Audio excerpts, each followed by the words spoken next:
Hello, YouTube. We've been doing a little live stream over here, getting ready for Coda Radio 362. 362. Before we started the YouTube stream, we were just talking about the fact that today I learned that IMDb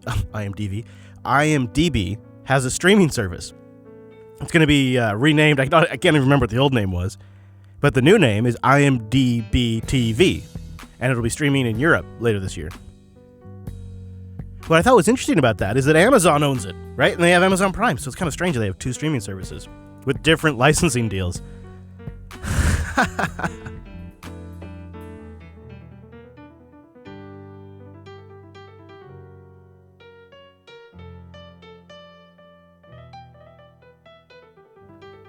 Amazon CTO, speaking of Amazon, was being interviewed by Dave Lee at the BBC, and he says that the next big thing Amazon's looking at after AWS is AI. And it's not really their responsibility to ensure how recognition and technologies like that are used accurately or ethically. And Levi the guard dog tells me that Mr. Payne is in-house, so stand by. Wes will be getting in the studio. Then Mike will be joining us, and it'll be Coda Radio 362 in just a little bit.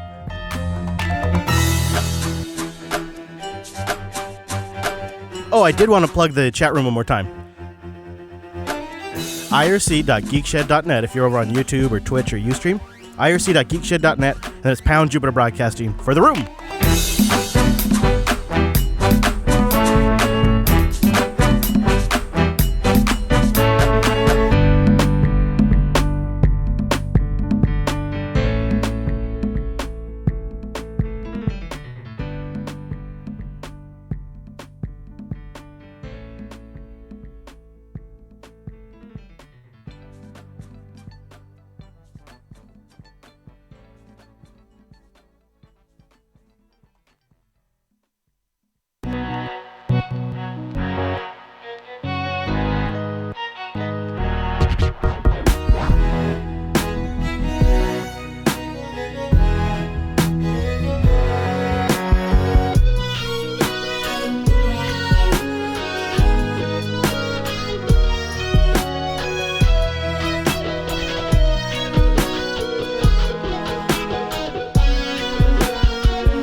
Mr. Dominic. Oh, there we go. I appear to baby. now be on the right mic. Hey, baby. All right, let me just, I'm having a limp mic day. Oh, yeah. Well, take all the time you need, Yeah, I think I just tightens.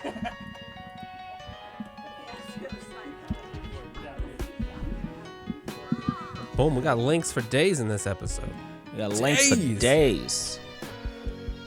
All right. Let's see. Oh, hello. Oh, yeah, Mr. Dominic's here. What? All right. Let me...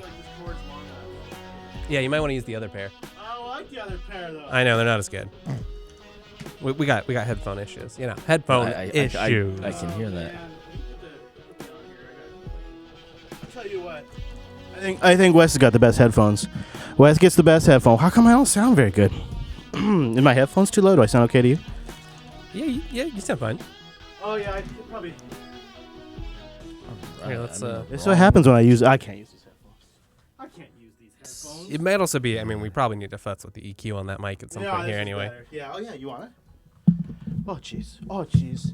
Oh jeez. This is just. That sounds better. You like it? You like it? Yeah. But now I can't bitch about you having the best headphones. Now we the have the EQ is off on this thing, isn't it? I mean, yeah, it's probably still for whatever weird configuration we had for me on the RE320. Right. How you feeling, Mike? I feel amazing. Do you have a fever with the whole thing too? Oh yeah, right. Oh yes, I do. Oh man, I'm sorry. Rough week. I'm hearing buzz too. I'm just saying. Seltzer's amazing. Go ahead. I'm just saying, like, nobody sat me down and said, "Hey, by the way, children are an intense source of infection." Yeah, nobody had that. Nobody had that talk. They don't prepare you for that. No, they don't. Yeah, it's like the MacBook keyboards. Right. Sounds like a good idea. Looks good. Yeah, it's the buttons are more stable. Yes. It's a firmer typing experience. Yeah. A firmer typing. Yeah. So, where do we where would we like to slide in our additional topic? Oh, if we have room. I also got the Bridge keyboard for the iPad, which is a better keyboard than the MacBook keyboard. Check this thing out. Have you soaked this in? Have you soaked in how tight that is? Whoa! Wow. Okay, this is. Yeah, and close it up. Close it up too. You tell me that doesn't look like it. Look at the front. Tell me that doesn't look like a MacBook. Yes. Wow. Isn't that look like a tiny MacBook? The finish it just fits. It looks like Apple made that, doesn't it? Yeah, and the key travel's way better. And the only thing that's missing really is a trackpad. Oh yeah, maybe if you had at the bottom, but I guess you have a giant touchscreen. Yeah, well, they just added early mouse support. Do we want to throw that in? If you want, we don't have to talk about it, but if you want to, we can. I'm telling you, I think the thing about here's where I feel like the iPad fits in, is it's like the always ready to go computer. So like I can have like a laptop issue, or my monitors can be screwed up on my desktop, but if I need or my internet can go out, but the iPad, with the always on connection with AT&T in there, and the fact that it's just like a hardware device just always works. So simple. So I added a Chris's iPad Glory, and then the other thing too is dude, all the glory. So much glory. I'm going to get some beverage. I'll be right back. All right.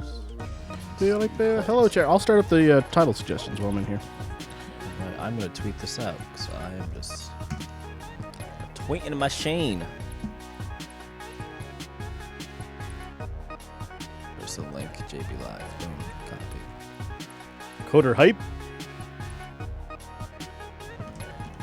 Coder hype.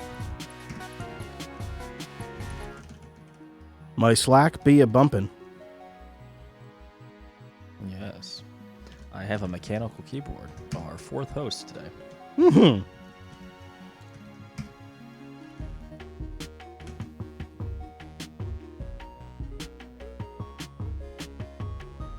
With the trifecta from Johnny.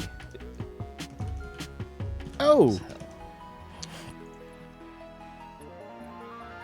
Bop, bop, bop, bop.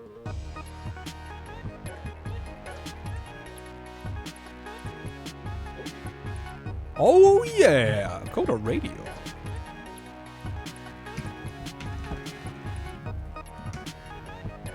Boom.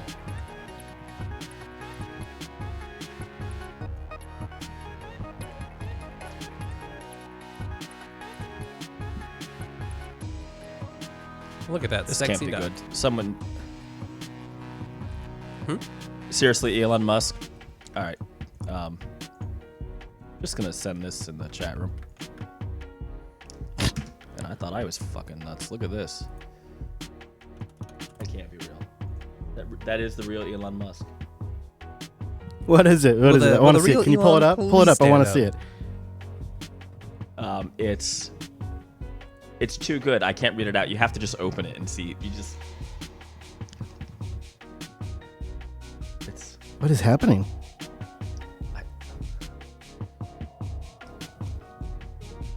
But we lack. What do we see there? Is this really him tweeting this? Yeah, what? I mean, I see the blue check mark. You're right. It is his. Yeah, that is his. Yeah. That's. Huh. Okie dokie. Having a weird day there, huh? Huh, Elon? You know, it's been a weird day for Elon. It's weird. It's just weird. It is a Monday. It's a solid Monday. It's a solid Monday today. It's Monday. Whoop. The only thing good about Monday is the Friday stream comes out. That should be our tagline. I like Boom. that. The only thing good about Monday is the Friday stream comes out. We did a little millionaire. Who wants to be a millionaire? It was Oh, man, Ange yeah, stopped me. it was you versus Ange. That's right. Yeah, yeah. And Ange like got to like I think 32,000. I think it's the highest amount yet, actually. Okay, so why don't we turn off the music here? And I have it going on Airmaster there. Oh yeah. And then I feel like we could tweak my everything a little bit.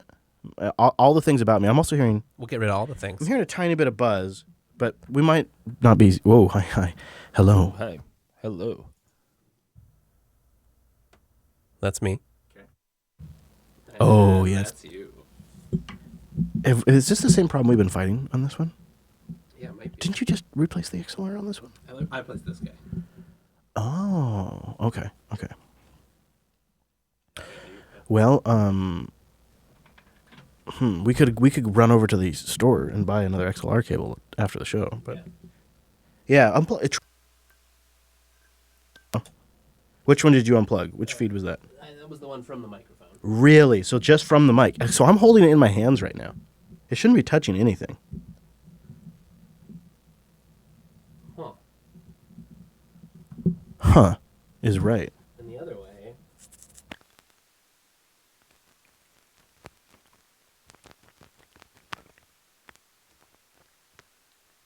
That's very noisy. You're right. I was kind of seeing the same thing on the previous cord. Yeah, the other one. I wonder where these cords came from. Bigfoot. Oh, they're from the place I would just go buy a replacement cord from. Oh, that's funny. All right. So maybe I should order some cords.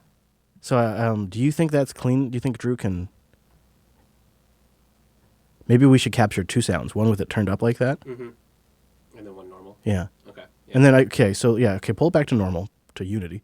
And then what's my preamp at? Is it cranked pretty high? Yeah, it's cranked pretty high, isn't it? It is. It could probably come back one notch. Plus 55. Yeah, so what's plus 50 sound like? What's that sound like? That sounds okay, right? Yeah, there's 50.5. Yeah. 50.5 right now. Okay, I think we should go with that. I think that's better. And then maybe, will you compare... Oh, yeah, that's better. Yeah, a They're little still bit. there. Yeah. Just bring down the preamp helps reduce the noise. Then could you compare one's EQ to this one? I'm just curious to know. It's up over here. Yeah, or that, whichever you want to use. Mm-hmm. There we go. Equalizer. Get that equalizer. So 1 and 2. 1 and 2. I'm just curious if there's any major differences in like the low or the mids or highs or anything The like that. roll off is probably slightly different, and really 2 just has less. Yeah, less what? There's more boosted. So there's more. There's a low end boost here for 1, and there's another one. I can't quite tell where that is. So let's see here. Over 1K. Yeah, I see what you're saying. So I would definitely turn up. Interesting that the low is up on 1, huh? Mm-hmm. It's up pretty significantly too. It is. That doesn't seem right. I wonder what it sounded like. Try turning that down a little bit. We're almost done. We're just kind of finessing it.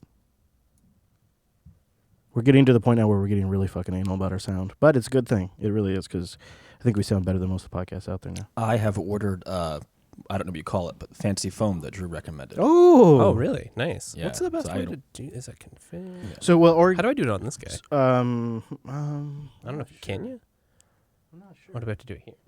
If you select EQ over there on the Yeah, we got that up. okay, and then if you can select the frequency, and then I don't know how you do it on the screen. I know how you do it with the knobs. What's happening So here? I think I can do it here too. Okay, okay. So I will move it. I'm going to reduce it by half. And now tell me how does it now talk? Hello. This is a test. Okay. I suppose we can also do like, is this? I think that cuts the EQ for me totally. Does that sound different between me doing that? Yeah, you Yeah. sound flatter for sure. Mm-hmm. Flat for show. All right. I'm just going to make number 2 kind of match. There we go. See, it's already starting to sound better. Do you hear the difference there? I do, yeah. Starting to sound a little bit better. The one I find that really adds mud is, yeah, that definitely sounds better over here now. You hearing that? I do, yeah. You sound way better. Yeah. The one that I find adds mud is the low mid. So I tend to take low mid down a little bit. There we go. Now Get outta here. I think it has a little more resonance now, or whatever you want to call it. All right. Okay, I'm all done fucking around. Sorry. So yeah, that's okay. While you were doing that, Visual Studio for Mac just blew up on me. So I guess I should just close it. All right, I guess I'm done. I could get. You're a troublemaker, Mike. Nothing but a troublemaker. Mm-hmm. All Guess right. I'm not a cat girl. So do we? yet. Are we ready to? Mike, do you have recording stuff? Over here? I do. I have Audacity ready for your. Do you know what to use the it. number one line I would get when I would show up with my buddy to do IT consulting? Like when we would always do it together. If we did something together, every time I'd walk up to somebody's desk, they'd always say, and they always thought they were the first to ever say it, "Here comes trouble." That's so annoying. I heard that a million times from all different walks of life. Every time I'd walk, "Here comes trouble." Like, what is that from? Because they all do it with the accentuated here. I don't know what that's from. It's from something. Sounds Somebody. like some cheesy game show stuff. Oh, it certainly sounds like that. Yeah, it does. Like, I bet you that was a game show. Here comes trouble. All right. So do we want to do a countdown? Yeah. Let's Yeah, see. I think Wes is just checking inputs and stuff. Mm-hmm. Oh, sure, I got no worries. you, and then let's see. Do we have? Here's a bell again. I tried Yep, to. Did thank I get you. it set up? Sure. Yeah, that Okay, looks, good. it looks All right. perfect. I guess. Gosh, you're so good. at this. When we're done, let's remember to check Mumble because I had a hell of an issue with Mumble on Sunday. Joe and I had to drop back to Source Connect, that worked fine. Right. But then Joe complained about having to use Source Connect and Open No, Chrome. I mean, not really, because I don't know why we don't just use it because it sounds so damn good. Yeah, that's what Jim and I have been doing for TechSnap anyway. Just switched over. I like it because then you have good backup audio if you record it. Yeah, that's nice. That's really nice. Okay, I think we're ready. Yeah, I think everything is looking good. We got sound over here. We got stream. Show's been started. Pull up the chat on the stream. Yeah, you're right. Chat room, please bang suggest as we go along. Oh, that would just be fantastic. Yeah, for I mean, us. I think we've got the show stuff covered, but if you guys don't come up with a title, we are so SOL. We just break down in tears after the episode. That's Yeah. a little known fact. Wes has to console me, and it takes it's a big productivity hit. It's a huge productivity hit. All right, Mr. Dominic, how about a 3, 2, 1 record, and when you're ready. Ready to roll. 3, 2, 1, record. Record. All right, I'm seeing levels Cool over beans. here. Future sauce. Future Sauce. Hello, Hi, Future Drew. Thanks for editing What the up, show Drew and making Drew? it sound so good. Sorry to add an extra track to. We probably should have warned him. That's true. We probably should warn him. Also, there's a lot of noise on my track, so we're gonna do an extra sound capture for my noisy line, and then we're gonna replace the XLR cable after the show. What up, Popey? Okay, so I think we're ready for silence round 1. All right, I'm ready when you are. All right. 3, 2, 1.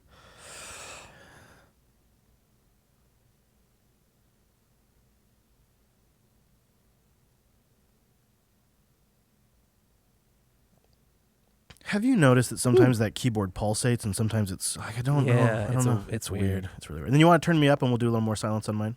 All right, so then here's my like extra hardcore silence.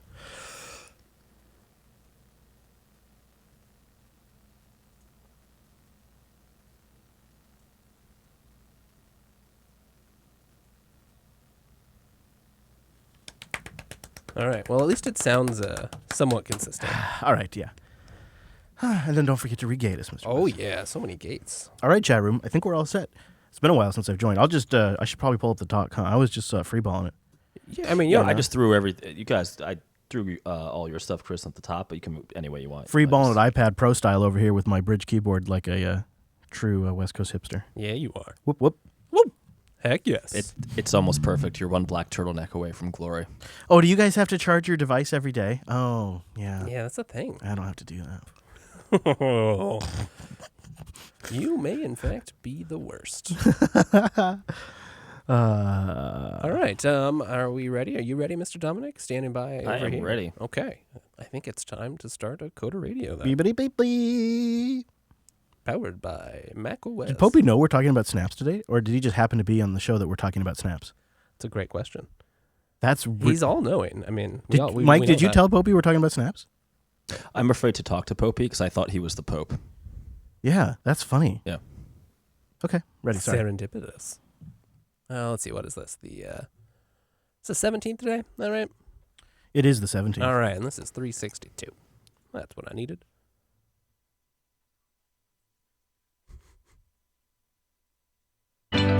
This is Coda Radio, episode 362 for June 17th, 2019.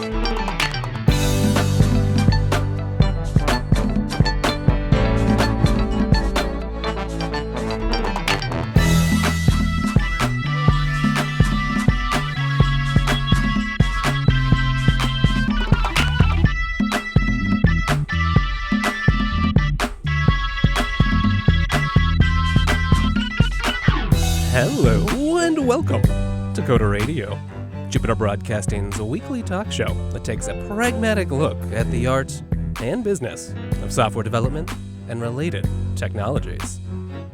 My name is Wes, and on the other line, well, it's that fightin' Floridian, Mr. Michael Dominic. Welcome to the show, Mike. Thank you, Wes. And I think we have an often lover with us this week. Oh, yes, rejoining us once again in corner number 3, Mr. Chris Fisher. Guys? Oh yeah, it's Coda Radio time, isn't it? Oh, it is. We're live. I mean, I was just in here doing work. I don't know what you guys are doing here. You got roped in, tied you up to the chair, put a microphone in your face, and now you're with us. Oh man, I actually am really glad to be here because there's 2 topics at least today that I have many things to say on. But I feel like I've joined a new cult. I'm part of a cult member now, and I can't wait to tell you guys about it. Life-changing stuff. Life-changing. You've been raving on it behind the scenes, but you haven't been willing to give us any more details than that. Save it for the show. You know say. how I do. Yeah, you know that's, how I do. that's I'm pretty thinking smart. it's HomePods 5 and 6, but that's just my guess. I can never get away from it. It's a whole HomePod powered home theater system. You know, this HomePod thing is really taking a life of its own because I kid you not, my wife told me yesterday. She said, "Darling, when you die, I'll bury you with one of the HomePods." HomePod and Levi, you know- Levi, right? That's what you need. You know, Chris, I did join the HomePod. Yeah. Yeah. How? Okay. Now, be honest with me. Do you like it? I liked it for the one day I had it, and What? then my wife heard it and commandeered it. Oh, yeah. That yeah. good, huh? Yeah. No, they're good. They're good. Yeah, they're good. So I have ordered a second HomePod. Honestly, if Apple would put like Bluetooth in that thing or an aux in, I would graduate this from like a joke meme thing to like an actual serious recommendation. Yeah, for me, it's another product of theirs that I admire from afar. I've heard them. They do sound great. I would probably buy one, but it's useless to me. The reason why I got it ultimately is I took a bet that Apple was going to do more with this thing as time went on. Like, why would they put like an A8 processor in a speaker unless they had some serious intentions? And now you see with some of the updates that are coming to HomeKit cameras, the HomePods will now be doing on-network analysis of the images. Really? Just saying. That seems. HomePod gets more useful. Just saying. It's Apple not, is we're not here to talk particularly about good that, at that, though, right? I mean, they sort of longer-term enablement of features. Yeah. I kind of feel like maybe if they were going to launch it today, though, they'd probably put a screen on there. But yeah, that's sort of the trend. Sort of the trend of things. But I missed you guys, so it's nice to be back. Yeah. It's been a while since we've all been together. It's lovely to all be here today.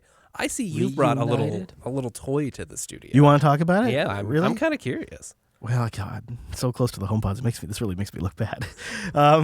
So I have an iPad. I think the audience knows that, and I think it's actually a pretty great work machine. I have ISH on there. I have WireGuard for my VPN, and there is a really great terminal application that I think it's called Tremulous. I can't remember the name. Tremulous. Yeah, I just have it on my home screen here, and this makes like SSHing into multiple boxes just totally easy.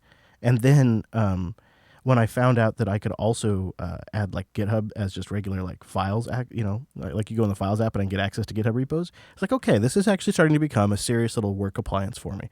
And I just happen to like the email and calendaring on iPad better than Those just work. better than they do on Linux. I don't like going into the web page, and I don't like Thunderbird very much, and I don't like Evolution very much, and I don't like Kmail very much. Right. I don't even consider using it. I just always use the web client. You're right. It's not ideal. native.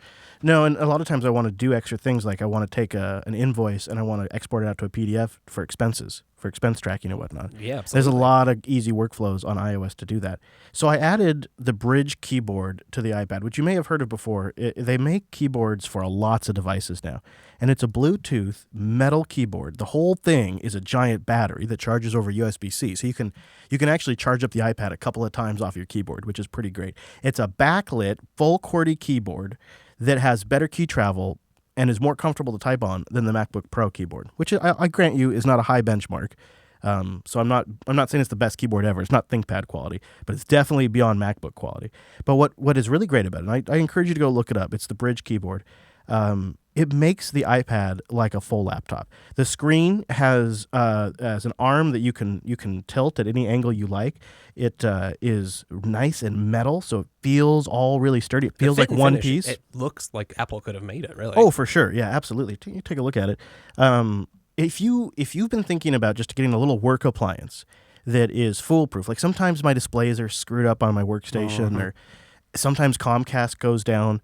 The iPad's kind of like my anxiety pill for that. Like I know that the iPad, I can open up this screen, it's always going to turn on. It's got an AT&T card in there, so it's always going to connect to the internet, even when Comcast goes down.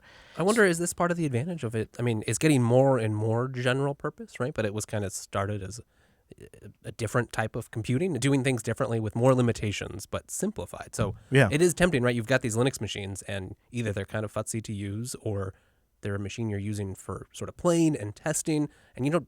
Not only can't you do that on the iPad, but you're not really drawn to. So you've left it alone as an isolated device just for certain workflows. Exactly. And kind of going back to something we've talked about a lot on the show, is it's really hard to get the perfect workstation. You got to make a compromise somewhere. And this is sort of like an escape hatch for some of those compromises. But additionally, like we were talking about with the HomePod, you kind of can plan on Apple making this a lot better over time. So it starts the iPad Pro, this 11-inch when they first shipped it. The reviews came out, the number one knock is no file storage access. You can't hook up storage devices.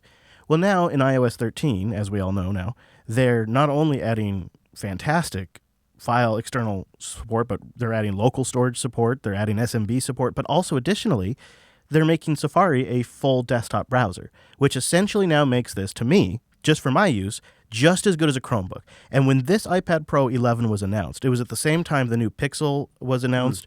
That is a Chrome OS, really nice machine that I really considered, because Linux Academy is all in on the Google app side, and that's where we live. Play nicely. So I thought, well, maybe I should get a Google device.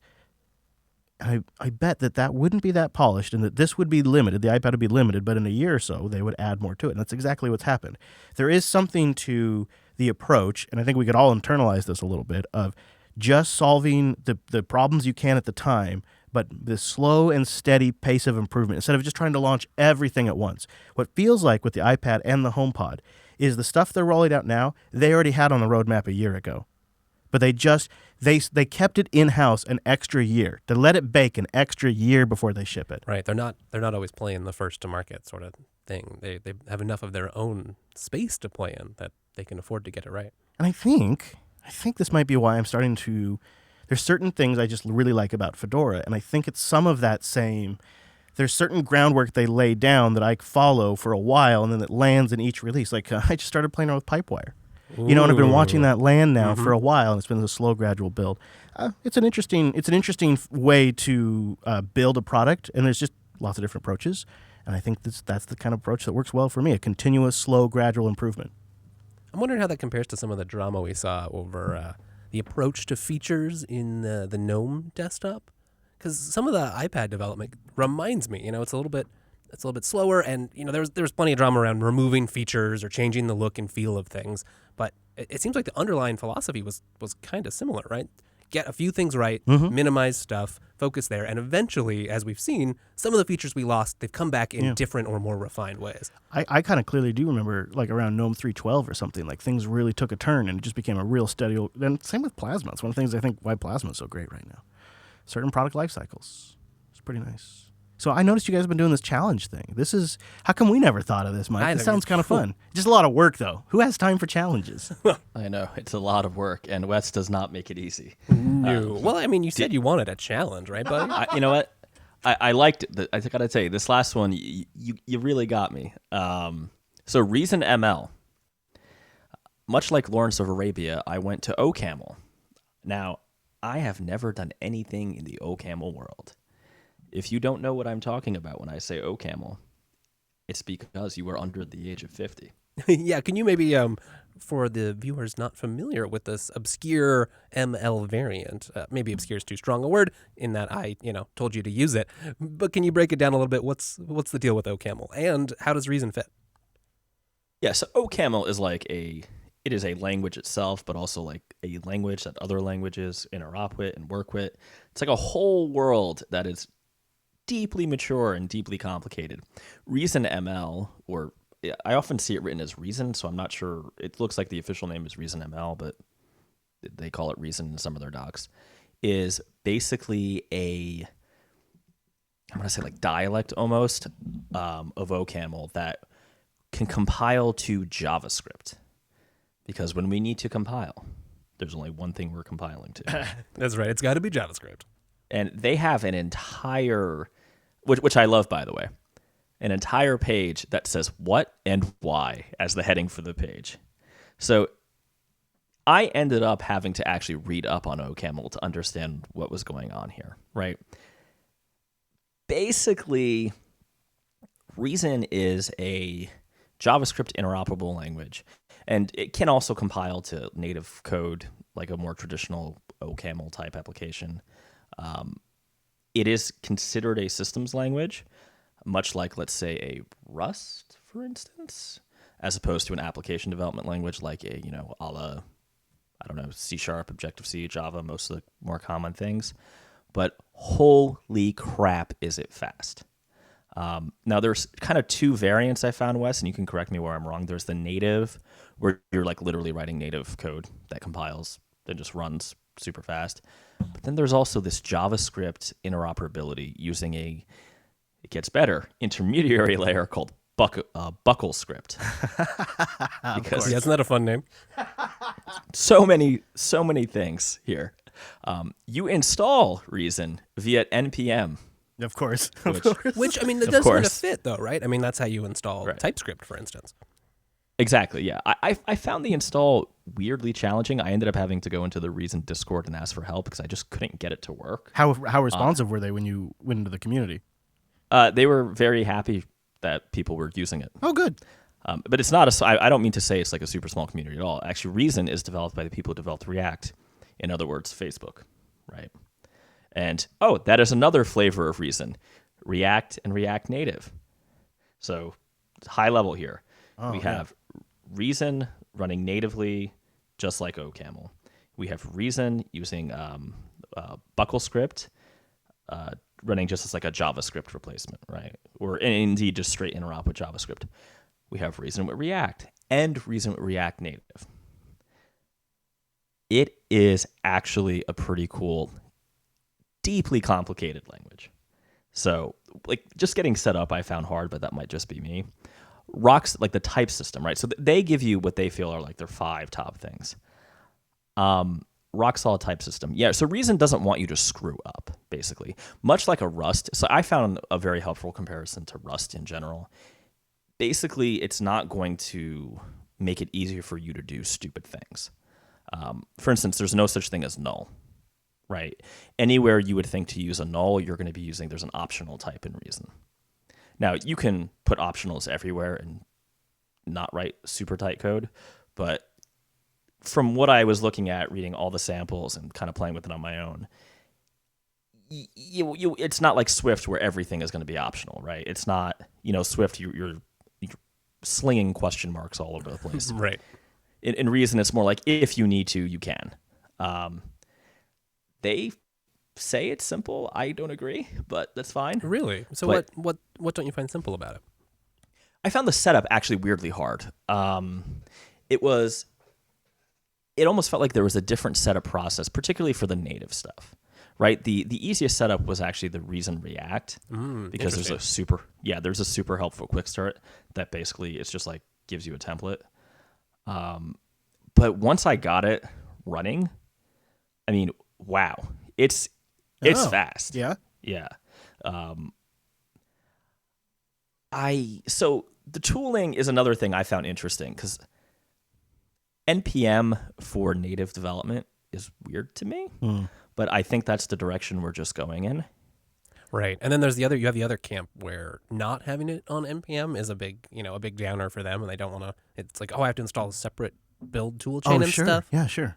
But you're right, like either you hate NPM or love NPM. Either way, it's kind of a pain. Mm-hmm. Yeah, no, it really was interesting. I mean, there are a few concepts that I pointed out in the doc. I am not going to go line by line through this, but in particular, I found the variant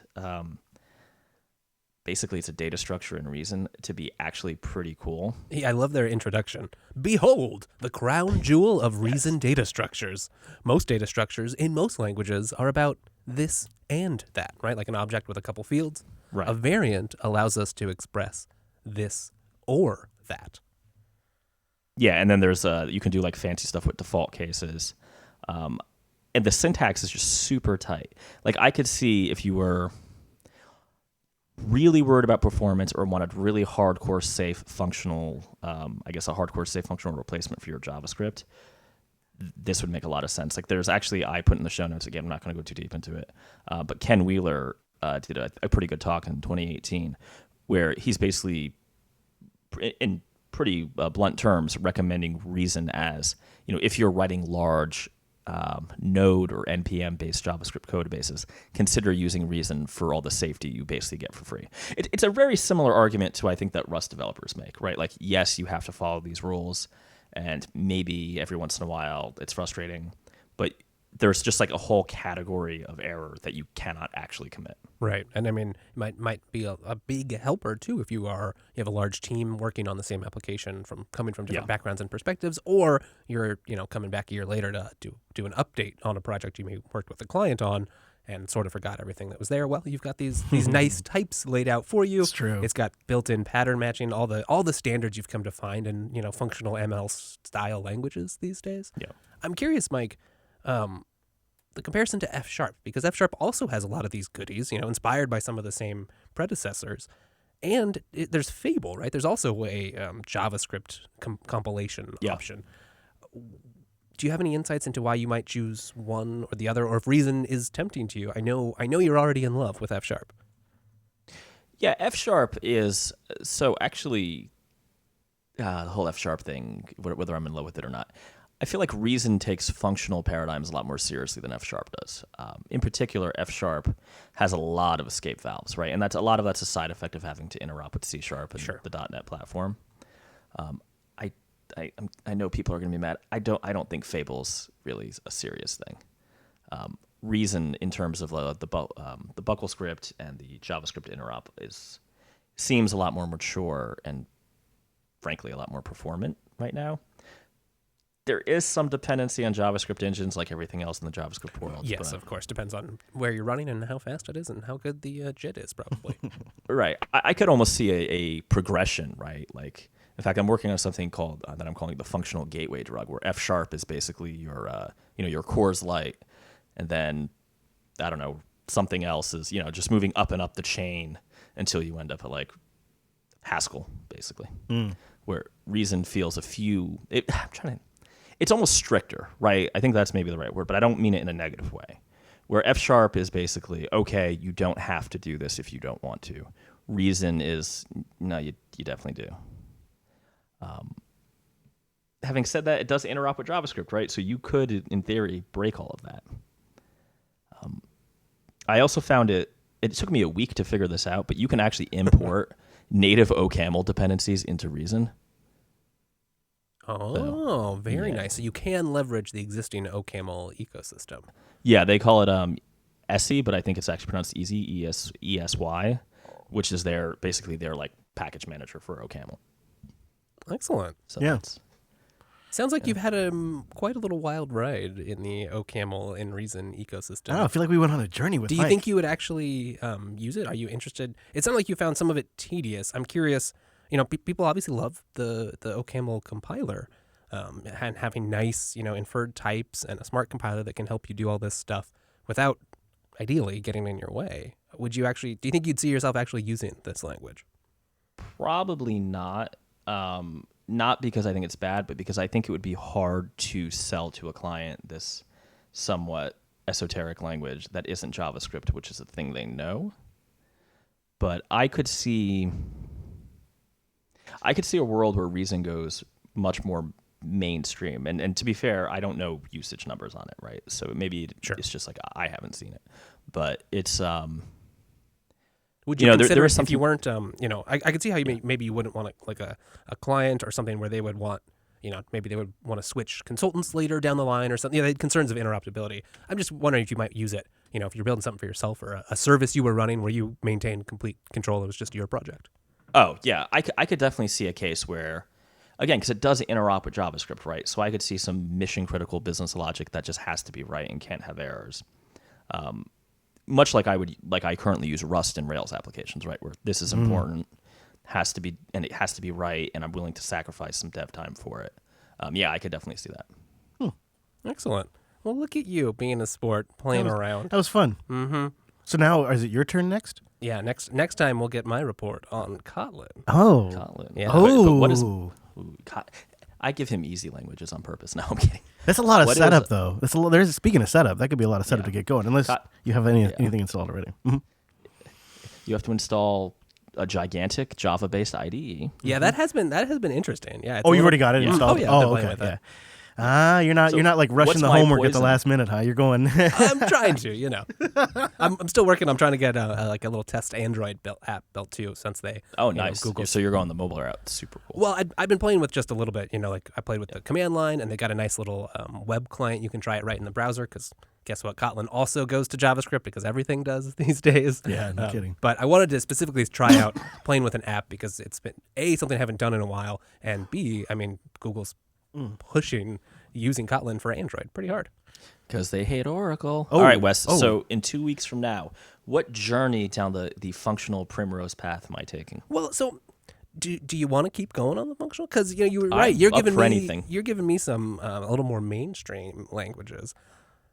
I was kind of thinking maybe you should use Go. Go? Okay. I've actually not really done Go. All right, Go. That's what fun. I thought. And especially since we started you out on your journey over in Elixir and with Erlang.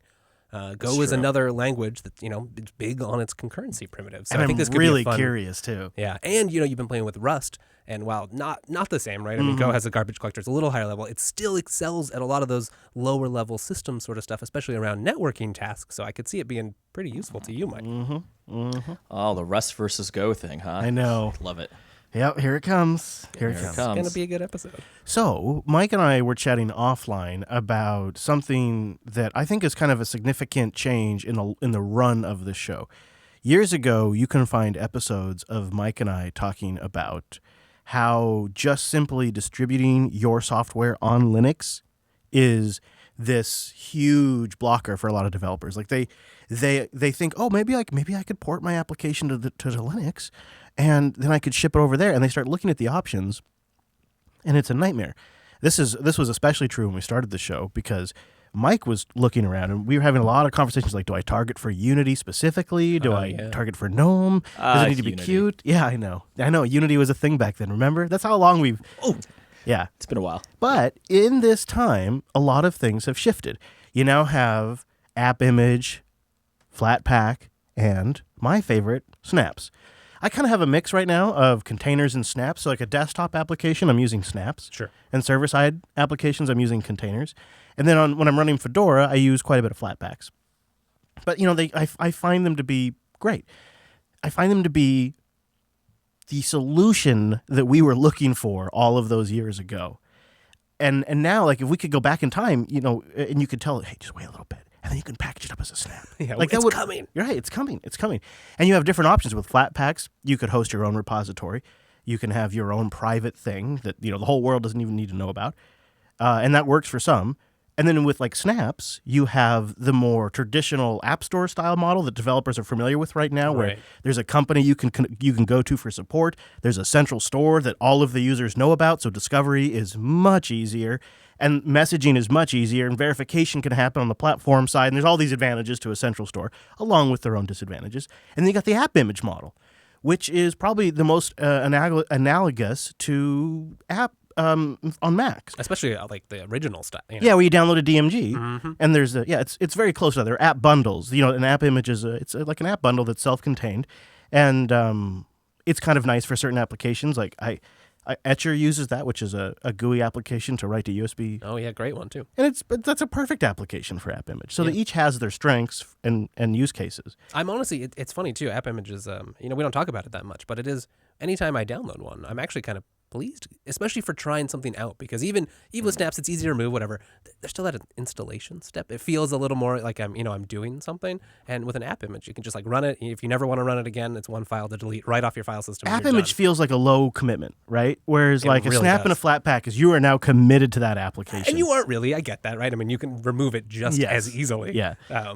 Yeah. But it's a little more complicated, and it seems a little closer to, I don't know, some bullshit Unix philosophy, or just the parts I understand how it works a little bit cleaner than Flatpak and Snaps presented a little bit more to learn with the daemon running, and just it's a more complicated system. And then last but not least, I was really pleased to see just recently that Snaps have taken a kind of a step towards even easier to install. Have you seen now that they have distro-specific install pages? Yeah. This is really neat, and it makes it easier for the end user. Nothing really has to change for the developer who's packaging, but for the end user now, say you're on Linux Mint and you haven't yet like jumped into Snaps, or you're on Fedora and you haven't gotten a Snap set up yet, you can now get a specific screen that tells you, this is what you do on your distro, here's the commands you run. If you want to copy pasta, you can.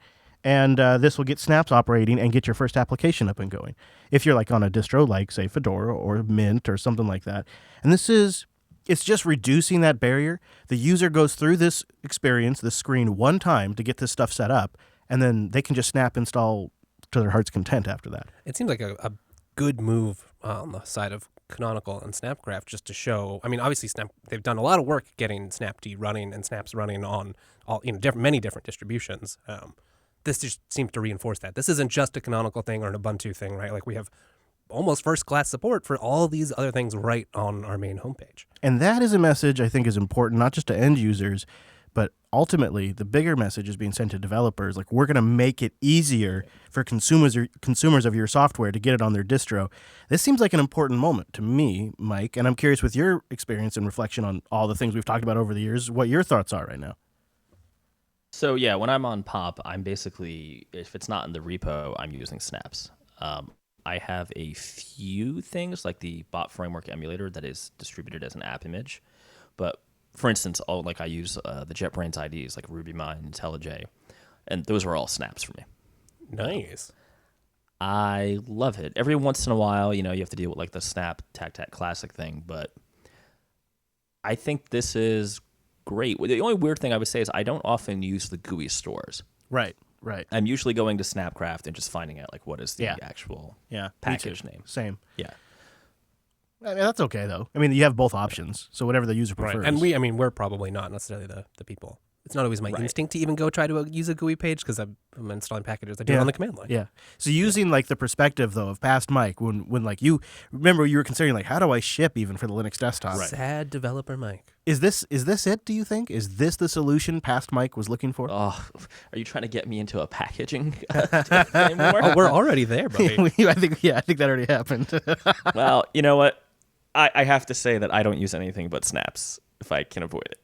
So I would, if I were to distribute a desktop Linux application, it would be via the Snap format. And I would definitely put it in the GUI stores, right? I know that alternatives exist, right? Flatpaks, things like that, but I just have no need for it. And honestly, I like the idea of Snaps. I like that they're simple. And I was curious, in your estimation, is the Snap Store being controlled by Canonical a positive or a negative? No, I wish Canonical controlled more stuff. I'm the wrong guy to ask. Well, no, I don't think so, because you're looking at it from a developer who wants to publish their software, and then I'm assuming, I don't want to speak for you, but I assume it's because then there's a company you can interface with. There are avenues to support. Yeah, I mean, that is a thing. Like, to be honest, and this is such a trivial thing, my biggest issue with desktop Linux as I use it today is that extensions kill GNOME constantly, which means I can't have nice things like changing browser backgrounds. I hear you. I'm sorry, changing desktop backgrounds. Right. Which I love doing too. So I almost wish someone, I mean, I know the GNOME Foundation is huge, but I don't know, just as a pragmatic user who kind of doesn't have a dog in the GPL FOSS fight, I would rather stuff work and there be a vendor who you can call or even just email. Right? It does feel different even on a more surface level when you go to any of the documentation or the Snapcraft website. It feels very polished, and you can tell there are people always thinking about it. And that's, with open source, I mean, that may be true, but when it's a volunteer basis, when it's community working together, sometimes there's not that same sort of top-down control that can provide a very polished, friendly appearance. I mean, I'm very impressed with the FlatHub website and what that community has done. I mean, I'm using the hell out of Flatpaks on Fedora, and I may even, once everything's all set up, I may even give the edge to the user experience to the Flatpaks. Really? Yeah. How come? Well, if you're willing to use the GUI, once you're in GNOME software, it's same with Snaps. It's all kind of abstracted. You don't really notice. But the one thing I feel about the difference with Flatpaks is I've had more consistent theme experience and faster launch times. I could not tell you legitimately on my computer that I use every single day. I couldn't tell you which applications are Flatpaks and which ones are from the repo, but I can tell you which ones are Snaps. But I still use them, but I can tell you which ones are the Snaps. Right. So it's not like it's a deal breaker, but it is something you notice. So, but I think Mike represents bigger picture here. I think Mike represents what will be, if it's not already become, the vast, vast majority of Linux users. There is really no noob user that's going to understand that Windows is a piece of software that can be loaded and unloaded from a computer, right? They don't even really have the concept of an operating system. No. I'm not making fun. It's just they don't care. And you're not talking. Yeah, about I think it if it's you part haven't of the researched hardware. it. Right, they might be doctors that are geniuses, but they just don't care that the operating system is a changeable piece of software. And then on top of that, even if they did know you could change it, they'd have to know what Linux is. And they'd have to know what a Linux distribution is. And they'd have to be willing to format their computer and reload it and re-import their data. This type of new user, I don't believe really exists. I think the newest user you kind of get is when someone who already runs Linux switches someone else to Linux. But people who are voluntarily switching to Linux are Mike. People like Mike. And system administrators, people in the IT field, that sector of the industry. Already interested and somewhat knowledgeable about computers. Know how to read Reddit, know how to use Google. Yeah, have some debugging skills. And be maybe even privileged enough to have multiple computers so you can have a burner computer that you can load a new operating system on. This is the type of user that's switching to Linux. Yeah. And I think that is a lot of developers. There's a lot of developers out there that are going to become the main user of Linux desktop. And go ahead. No, I'm sorry. There's also, I think, maybe a third category. We have over here, people when I hire them, if they're not doing specifically Mac OS stuff, I do try to give them something like an S76 or some other Linux computer because it's just a lot cheaper, and I can upgrade them year over year instead of, buying them another $2,000 laptop. Right. And for support type workers, customer service, things like that, having an intuitive way to install little applications, or dare I say applets, small apps, right?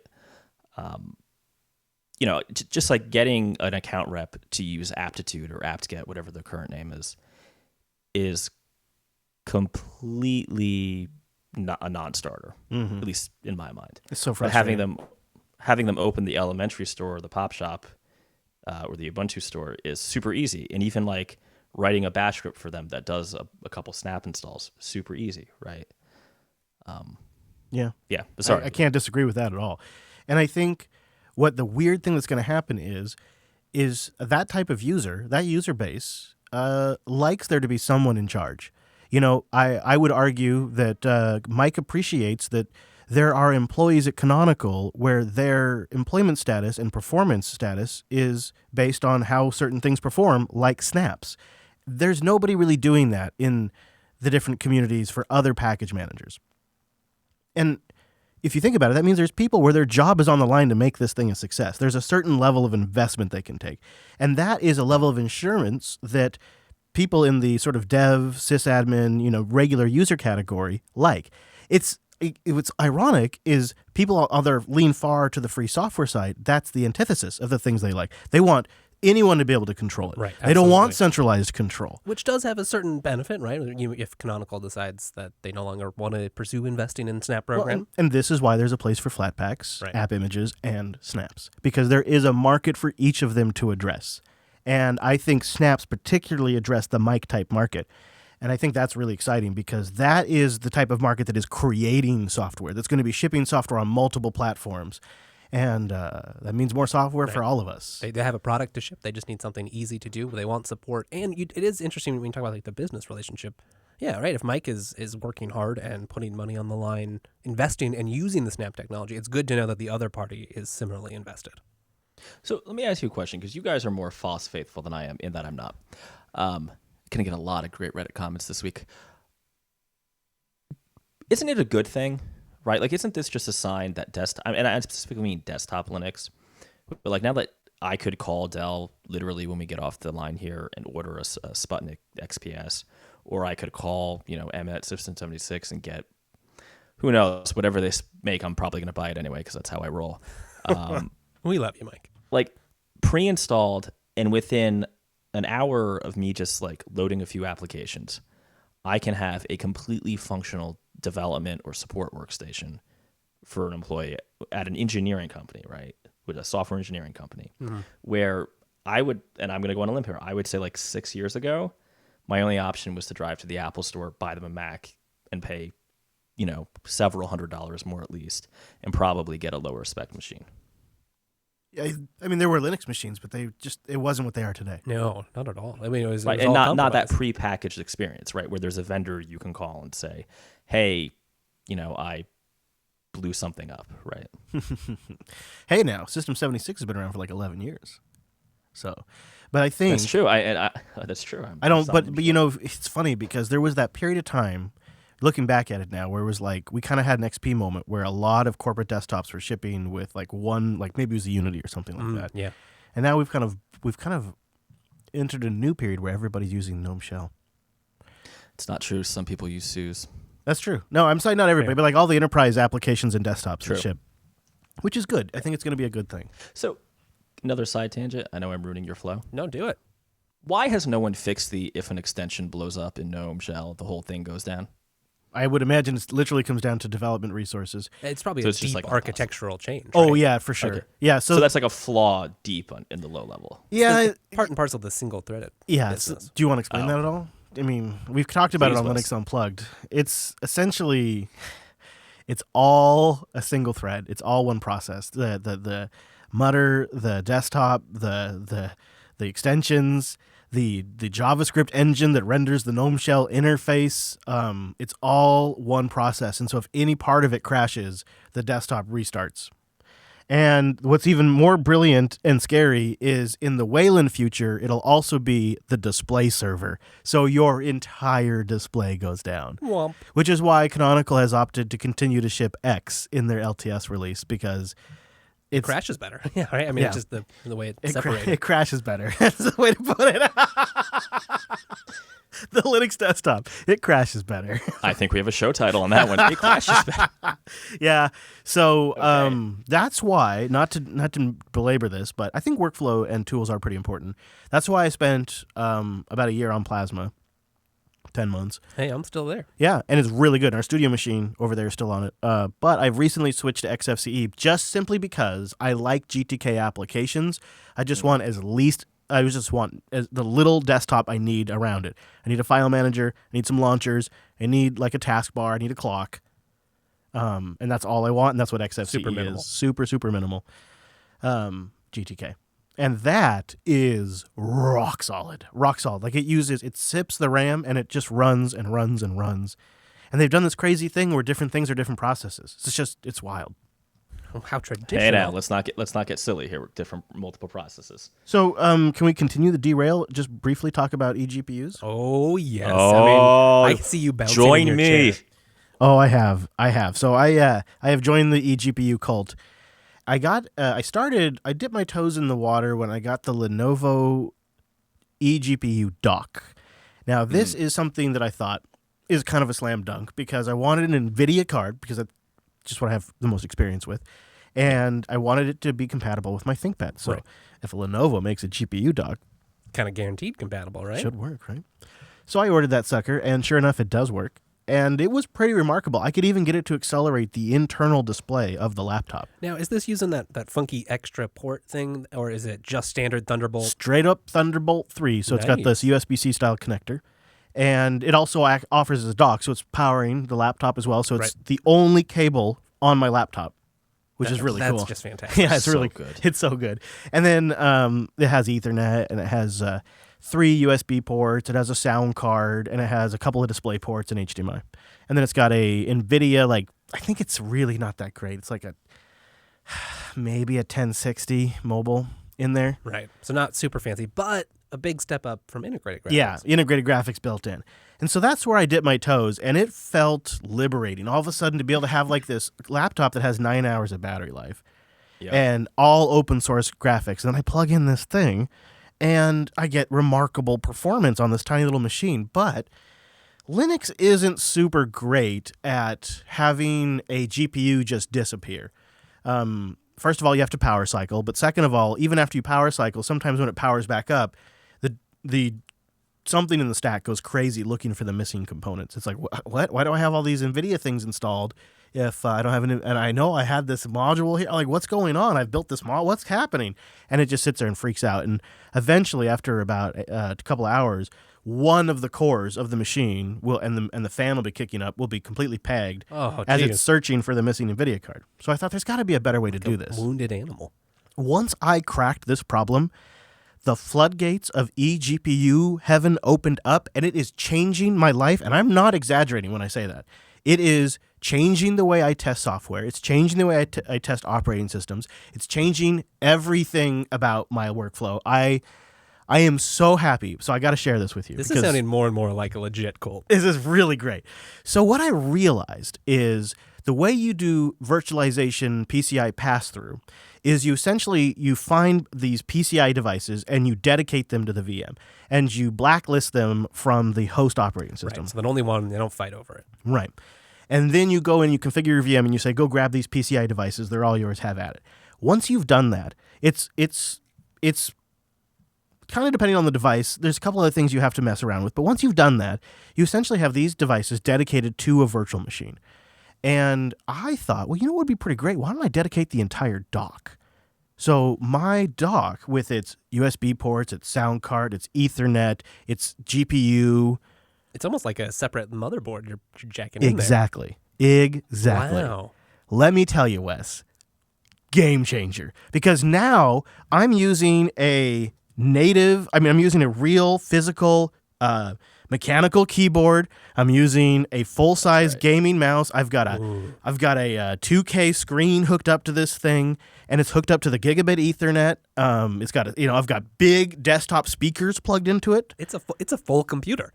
And what you can do, because they're VMs, is you can clone them. So I built one, and then I've cloned it multiple times. So I've got a Win 10 version, and I've got an Ubuntu version. I've got a testing one that I can blow away for testing, and then for doing distro reviews or just testing some software. Wes Payne, I have used virtual machines since the 90s. I have used a PowerPC Macintosh running virtual PC, emulating an Intel, running Windows 98.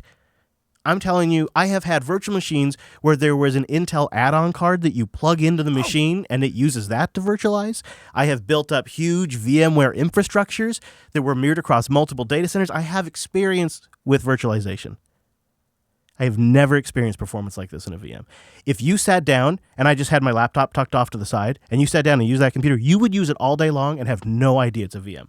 You would never know. That's beautiful. So I decided to up my game a little bit. I'm gonna try to get the product for you for the show notes, because this is the eGPU to get. If you are going to build your own eGPU, there's a bunch of pre-built ones out there, but they're really expensive. Like Razer Core is a good one, but it's very, very expensive. This is kind of expensive because you have to buy it in components. But I got the Mantis Venus eGPU. Check this thing out. It has, first of all, an open PCI slot, so I can put a much better video card in there. Ooh, yes. Long story short, as soon as I started gaming, the dock started overheating and shutting down. So not really built for that. I made like this amazing breakthrough and started building up all these systems and started installing games because I thought, hey, let's make a gaming VM. Let's load it full of games. And then it starts crashing. But I wanted to go to AMD graphics anyways. Oh, yeah, going on that side of the team. Yeah. Yeah, and because then I'm also going to build a Hackintosh VM. Oh no, I was okay. Honestly, that was lurking in the back of my mind. Oh yeah, I'm gonna do. I'm gonna have Windows 10. I'm gonna have a Linux VM, and I'm gonna have a Mac OS VM.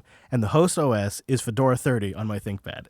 That is so beautiful. Great. It is. I'll do a whole I segment. am so on happy with everything you're saying. So I'm gonna cry. It's so good. So this check is like out Christmas. Check out this eGPU I got. First of all, it's got a 550 watt power supply in it, so it will deliver a full 87 watts to the laptop. Again, single cable here. It's got gigabit Ethernet in the back of the thing. It's got 3 or 2 USB ports on the back, 2 USB ports on the front. Ooh. So it is essentially, again, I'm going to be able to dedicate all of these to the VM. It's a full-fledged box. But here's the best part. I can't believe they did this, and I don't know any other eGPU enclosure that does this. Inside, they have a SSD slot, so you can mount an SSD inside the eGPU. Fantastic. Then you can put the VMs on that disk, and then I move that box around. I just have Virt Manager all set up on each host. I plug this thing in. I immediately get the graphics, and I've got all of the VM disks You basically right there. just need to plug in some compute. Yeah. Wow. It's this is an interesting approach. I mean, it's kind of like having 6 machines in one. you wouldn't know you would not know you're on a VM.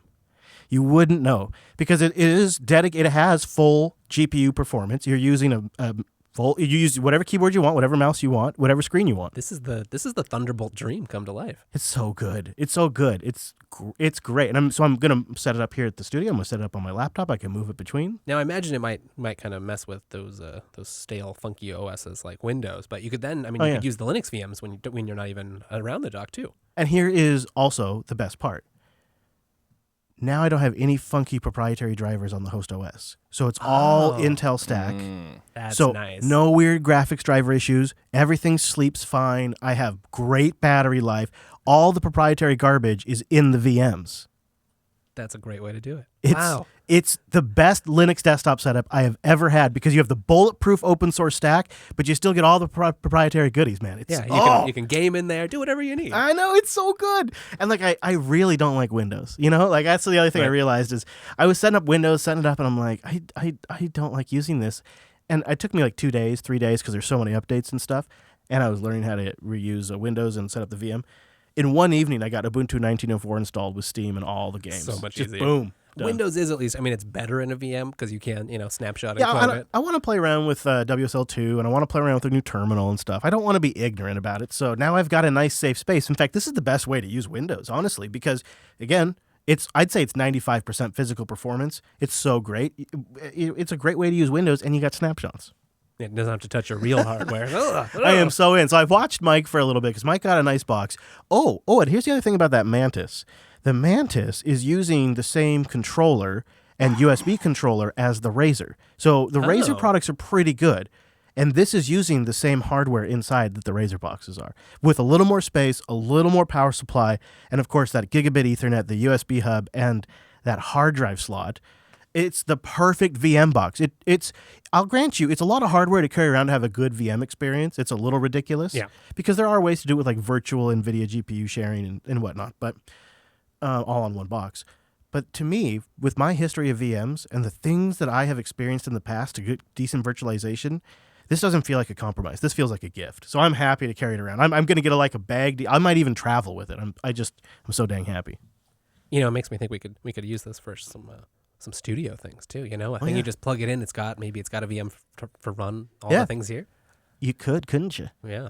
You could put all the stuff that's on our Reaper machine here. It could be in a VM. Boy, I think I was kind of debating building a big beefy Linux desktop and putting a nice graphics card in it, but I think I might just have to go this way. It's so nice. It's amazing what you'll get out of that ThinkPad. It's totally different because you have the same exact machine. Right. It's a totally different experience. It's mind blowing. Even if you just use it to accelerate the internal screen, which then you got to mess with the drivers and stuff, but it's pretty great. So, Mike, how does that sound to you? I mean, how's this things is my in your jam setup? now. Yeah, this is this is your fault. This is all on you. This is my fault. Although I gotta say, Chris, you took it several steps further than I did. I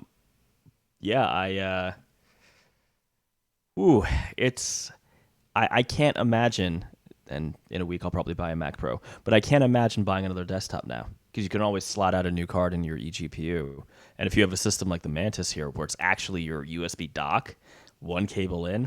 And what? Fantastic. Like, I mean, this thing, it's like $300 right now? Is that? Yeah. I mean, you do have to get your own video card too. Sure, of course. Which, that's good and bad. Mm-hmm. I think long term it's good. Yeah, a little more expensive up front, but you have choice, freedom. You can change it out when you need to. Yeah. And there is some pretty decent video cards that are not a lot of money that are still way better than what the Intel graphics is doing. So you don't have to get an $800 video card either. $100 video card. Yeah, would right. be Yeah, a totally. pretty- Start with something Yeah. easy, and then you can upgrade from there. Mm-hmm. Unless you need to push 4K, then I understand, which I do not. Well, I'm buying one of those fancy new Apple stands, so I do need that. Not the monitor, just the stand. Just the stand, yeah. That has several K of pixels itself, don't you know? Oh, I didn't know. It's good to know. I imagine. Yes. All stands must be 1,000 or more to be acceptable. So now, how is running the Mac OS VM on Linux? I haven't done that yet, but I have Yeah. seen it is happening more and more. It's becoming a thing. In fact, even Linus Tech Tips You did a better vid- get in now before they stop running on x86. Yeah, although in Catalina they're introducing Driver Kit, and Driver Kit yeah. is drivers in user space, which might actually be an enabler for the Hackintosh community. I don't know, but if there is a developer spec they can follow, and there's a way to run user space drivers, You're right. That might be certainly more flexible than all the hacky K extension hacking. yeah. that's Well, going and they're on now. locking that stuff down too. Exactly. They're really locking that down now. In Catalina, the system partition's read only. Oh, They're doing APFS magic, baby. Woo. Slicing it up, making it secure. They're doing that, interestingly, in a time where there's a few Linux distributions that are also doing that same approach. Mm-hmm. Seems like maybe it's a sound strategy. Maybe something we should play with sometime. oh, foreshadowing. Yeah, maybe we can make a little project on make your own read-only system or something. Mm-hmm. It'd be fun. Well, Mr. Dominic, thanks for letting me crash the party today. Oh, I loved it. It was great. And thank you for joining the cult, the eGPU cult. I know I'm going to succumb sooner or later. Now, wasn't it? It was just a few weeks ago that I can't remember, but I remember you were running a contest for Earth Day recently. Do we have any updates? on that? We were running an Earth Day contest for students to basically pitch and do a little bit of kind of like pre-development documentation and maybe a little dev on a FOSS solution to climate change. We got a lot of submissions, and we finally have a winner. Ooh. Kyler Chin out of California is getting a System 76 Galago Pro. Congratulations! That's awesome. What was the winning entry? Basically, AI, TensorFlow powered AI resource management. That's amazing. Wow. Actually, I could see that. Yeah, just, It's actually very practical. yeah, even just some intelligent resource management could make a huge difference. Huh. Hadn't really thought about that. There is a place for FOSS and technology and software to make a big difference there. I will say it looked like a pretty sweet machine, too. You had the specs posted up Oh, on your yeah, Twitter look at feed, that. and that's no slouch. Holy smokes! Holy smokes! All right, so of course you got it installed with Pop OS. That's how he rolls. Naturally. Let's see. Naturally. 3.9 gigahertz. Wow. The 3.9 gigahertz with 8 threads, 16 gigs of RAM, 240 gigabyte disk. Nice. Oh, look at you. Even getting the LCD recycling in there. Look at you. And We went full hippie. and you went 1904 with Pop OS, and of course it's the 14-inch 1080p display. Matte, because yes. Matt's the only way to go. That's one functional laptop right there. Yeah, that's a nice upgrade on the RAM there. Very nice. Congratulations, Kyler. Thank you. Kyler, congratulations, Mike. I Kyler think that was a Finn, great thing. That's good on you. Look at that. The Mad Botter is doing their part. We're doing our part. You Now- can find links to really, I think, all of that, right, over at coder.show/362. And check out the Mad Botter Inc. on Twitter as well. You can check Mike tweeted the specs over there, right? Is that where he tweeted it? I think so. Yep, That's yep. right. Also, we should mention, if you're looking for work, Linux Academy is hiring. They are hiring developers as well as other positions. Most of them are remote work from home too. So And it's using technologies you've probably heard of, things like Node.js and Ruby on Rails. Yep. Check it out, linuxacademy.com. If you scroll around the site or you go to linuxacademy.com/careers, it links you to a lever page where they are all listed. Go over there, and in there, when you apply, little pro tip, let them know you heard about it here. Ooh. That probably improves your chances, I would imagine, because they're going to be more motivated to hire people that listen to podcasts like this. That's a real thing. I mean, I mean, if you've been listening to all of Mike's wisdom for all these years, you know what you're talking about at this point. It shows genuine passion, For Objective C, yeah. Oh man, never gonna go away. Never going to live that down. Nope, Objective C forever. Just always gives me flashbacks of that post WWDC episode we did. Just every time you know do what? it gives me flashbacks. I don't know what the individual episode numbers are, but I have a feling that one's did pretty well. Yeah, I would imagine by now people have figured it out and listened. Yeah. Woo, that was a great example of Chris trying to go with the flow and just try to keep the show on the rails as much as possible. Yeah, not my finest hour. Oh, not my finest hour either. Listen back, I seem so young, so inexperienced. Oh, child. That's what I say every time I hear it. We were wizened now, though. Seasoned is what I Seasoned prefer. indeed, yes. Seasoned, yeah. Mhm. Like a nice cast iron pan. Oh, thanks. Thanks, it was. I think that's a compliment. I'm not really sure. Yeah. The show is live on a Monday, jblive.tv, jupiterbroadcasting.com/calendar. There may be some pre-recording. I don't know. At some point, Wes and I have to travel to Texas. We get to travel Yes, to Texas. we do. Adventure to Texas. Yeah, we're going to do a Texas adventure at the end of the month. But I don't know, is that actually going to impact recording? I don't know if it actually will or not. But we'll chat offline. But the reason why I bring it up on air is because I want to let you know we do really love it when you join live. Oh, it's lots of fun. And you can get it in your time zone at jupiterbroadcasting.com/calendar. Now, if maybe you can't make it or you want a backup method to make sure you always get your Coda Radio, well, Coda Radio, we have an RSS feed. We have a way to subscribe. We're on all the apps. Coda.show/subscribe. Whoa. And that's probably, we always lead with the live stream, but the reality is the vast, vast majority, like 99.9%, are getting it on the RSS feed. And we appreciate that. So we have Drew now, new full-time Jupiter Broadcasting member, joined a couple of months ago. He brings it through the wash, cleans up, brings in Mike's local audio. Ooh, So I think nice. I hope people have noticed it's been sounding phenomenal lately. I think Coda Radio has been sounding really great, and a big part of that is thanks to Drew. He's a wizard, and of course thanks to Mike for being willing to record the audio there locally because it's more hoops to jump through. Way more hoops. But now we're worries. pro sounding. We're like getting up with NPR now. I mean, I don't want to brag, but I'm really proud of you guys. Planet Coder coming soon. If you want more Mr. Michael Dominic, and I know you do because, well, I do, you can find him on Twitter. Mike, you're at @Dominuco. Chris, you're there too. At Chris LAS. And I'm at Wes Payne. Thank you so much for joining us. Please come back next week. We'll see you then.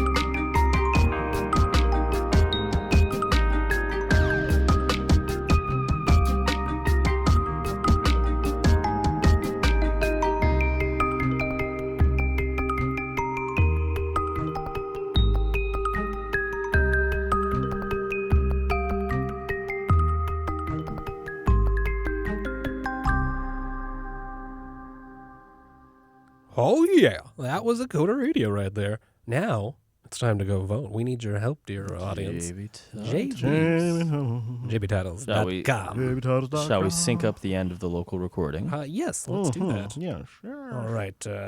3, 2, 1. Stop. Stop. The Cult of eGPU. It crashes better. I think it's pretty good. That's pretty I funny. think it crashes better. It's great. Well,